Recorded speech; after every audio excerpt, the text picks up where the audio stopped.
Donc bonjour, moi c'est Valentine Dunegardin, je suis technicienne d'expérimentation chez Nornégoce. Bonjour, David Boucher, référent technique à la ferme pilote. Bienvenue pour un nouveau Carrément Plaine spécial variété de blé.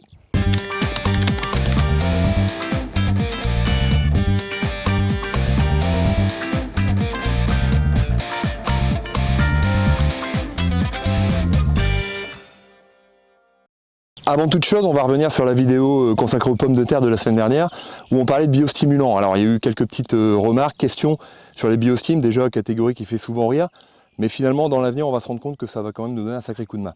La question c'était pourquoi le même biostime pour différentes allégations? En fait la réponse est très simple, c'est que ces produits-là sont censés aider la plante à subir des stress.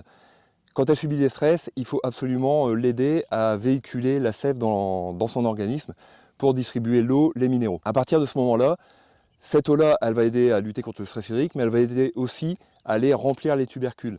Donc finalement, le même produit, le même biostime, peut aider à différentes actions sur la plante. Et finalement, ce n'est pas d'aujourd'hui. Si on prend un élément que tout le monde connaît depuis très longtemps, c'est le potassium. Le potassium sur du blé, il aide à résister au froid quand on l'apporte avant l'hiver, ou en tout cas quand la plante l'assimile avant l'hiver. Et il va aider aussi à la tenue de tige et au remplissage du grain sur la fin de cycle. Donc finalement, le même élément, selon son positionnement, aura différents rôles sur la plante. Et bien c'est exactement la même chose pour les biostimes.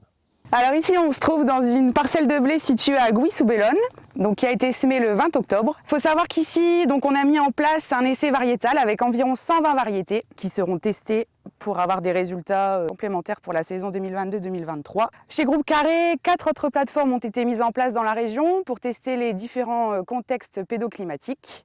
Donc en T1 ici sur cette parcelle a été réalisé le 26 avril un tébuconazole associé au soufre, et en T2 qui a été réalisé le 17 mai un protio associé avec de l'inatrec. Donc cette année on a pu observer une forte pression septoriose, ce qui va permettre de faire ressortir les différents comportements résistance variétale. Donc ici on observe Sacramento, qui est une variété sensible à la septoriose. Donc on peut voir ici dans la parcelle d'essai que la septoriose a bien craqué cette année. Et ici, pour comparer, on se retrouve sur la variété Broadway.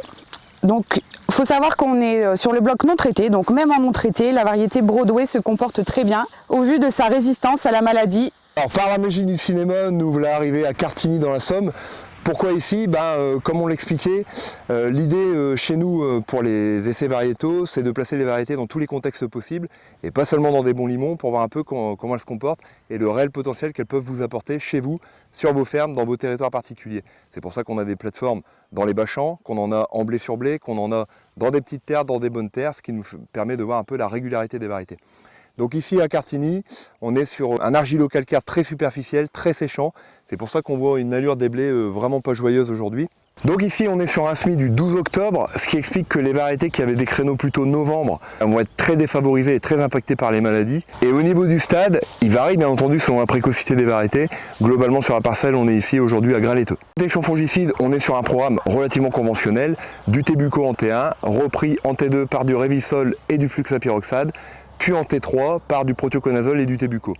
On a eu une forte pression septo sur la plateforme, de la rouge jaune aussi sur les variétés sensibles, ce qui fait qu'aujourd'hui, dans les témoins qui sont non traités, on a des variétés impactées à 100% par septo rouge jaune et aussi du stress physio dû au contexte pédoclimatique. Ce qui est à noter ici, c'est une très forte régression de TAL, puisque malgré une année où on a beaucoup de biomasse, ici on a vraiment une très forte régression au courant du printemps, ce qui fait qu'on a une moyenne d'épis entre 400 et 500 par mètre carré, ce qui finalement est plutôt correct dans des sols qui auraient une dimension avec un bon potentiel. Alors pour le coup ici, on ne s'est pas contenté de mettre le blé dans un mauvais type de sol, on l'a mis aussi en blé sur blé, et en plus on a un bloc non traité, ce qui nous permet de voir le vrai comportement des maladies. Donc on peut dire qu'ici on a vraiment poussé tous les facteurs négatifs à l'extrême. Ce qu'on peut voir, c'est qu'il y a quand même des variétés qui se comportent très bien, comme ici derrière moi la variété Irréal, qui est un hybride. Alors l'avantage hybride, c'est quand même d'apporter plus de robustesse aux maladies et plus de productivité, mais il y a aussi d'autres variétés, des lignées par exemple comme LG Audace, qui a un excellent comportement sur cette plateforme, ce qui nous permettra de vous dire que globalement en blé sur blé, c'est une variété qui passe très bien sur ce créneau de semis et même dans des mauvais types de terre. Le choix variétal, c'est le premier critère de rendement et de productivité pour votre parcelle. C'est vraiment important de le soigner, d'aller voir les variétés se comporter sur le terrain. On est dans une année à très forte pression septorieuse, ça vous l'avez tous vu chez vous. Ça ne doit pas être non plus le seul critère de choix de la variété, c'est-à-dire que si vous avez une variété qui cette année est un peu limite, Il va y en avoir forcément qui vont décevoir, qui ont été peut-être surnotées puisqu'elles sont sorties sur des inscriptions pendant des campagnes où il n'y avait pas de septoriose. Ne les enterrez pas. Ça veut dire quoi? Ça veut dire que la septoriose, finalement, si on regarde dans les 10 dernières années en arrière, c'est peut-être 2 campagnes compliquées. Est-ce que ça justifie d'axer tous nos choix variétaux sur une seule maladie? Je ne pense pas. Il y a plein d'autres choix. Par exemple, l'averse, faire sauter un régulateur, c'est le premier levier pour diminuer les IFT si tel est votre choix. Donc regardez bien vos critères de choix principaux avant de choisir une variété. Dans tous les cas, une variété a un créneau de semis de prédilection. On va prendre un exemple très simple, Celebrity, c'est un blé qui se sème en novembre. Vous avez choisi cette variété-là, vous ne devez pas toucher à votre semoir avant novembre, vous devez résister. Qu'est-ce qui s'est passé l'an dernier? On a respecté à peu près l'ordre, c'est-à-dire que grosso modo, le lundi, on a semé un Audace, le mercredi un Chevignon et puis le vendredi un Winner. L'ordre était bon, il manquait juste un mois entre les variétés. C'est une petite boutade pour vous faire comprendre que si vous choisissez des variétés et que vous les semez hors date, et ben forcément vous les exposez à du gel d'épi, à des pressions maladies, à des situations anachroniques et qui amputeront leur rendement d'autant plus. Pendant qu'on parle de date de semis, forcément plus vous sèmerez tard, moins vous aurez de problèmes de pucerons, de raigrats, de vulpins. On sait très bien que c'est compliqué, il y a des parcelles où c'est dangereux, parce que si c'est à pleuvoir, on ne sait pas quand est-ce qu'on rentre dedans, mais décalez au plus possible vos semis. Et vous verrez, cette année, c'est vraiment un coupe au couteau, vous aurez quand même beaucoup moins de pression et vous serez beaucoup plus serein pour gérer vos problématiques. Alors, vous l'aurez compris, le choix variétal, c'est bien mieux après avoir vu les variétés sur le terrain, plutôt que se fier uniquement à des chiffres. Donc venez les voir, notamment le 22 juin ici à Gouy-sous-Bellone.